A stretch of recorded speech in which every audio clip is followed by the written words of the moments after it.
Hey guys, good morning. আজকে আমি সকাল সকাল বানিয়ে নিলাম মাছের মাথা দিয়ে মুগ ডাল। আর এদিকে আমার ভাত অলরেডি হয়ে গেছে। তো যেরকমটি তোমরা দেখতে পাচ্ছ, আমি মাছের মাথাগুলোকে ভালো করে হলুদ লবণ মিশিয়ে এখন গরম তেলে ভেজে নিচ্ছি এক এক করে। আর এদিকে আসছে একটা মাছ, এই মাছের নাম আমি জানি না। আর এটা হচ্ছে মাছের ডিম, এটা একটু বড়া করবো। তো মাছের মাথা আমার অলরেডি ভাজা হয়ে গেছে। এখন আমি এগুলাকে মুগ ডালের মধ্যে দিয়ে দেবো। তো রান্না আমার মোটামুটি প্রায় কমপ্লিট। এদিকে মা খাচ্ছে আমার। আর আর ওই মাছ যে বানিয়েছিলাম সেটা এখন আমি ভাজবো, ভেজে ওটাকে তরকারি করবো। এটা হচ্ছে মাছের বড়া।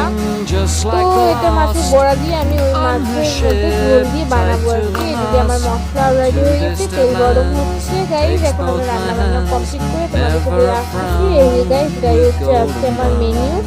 ভালো করে প্লেটটা ডেকোরেট করিনি, কারণ একটু টাইমের অভাব ছিল, তাই এটাই ছিল আজকে লাঞ্চের মেনু।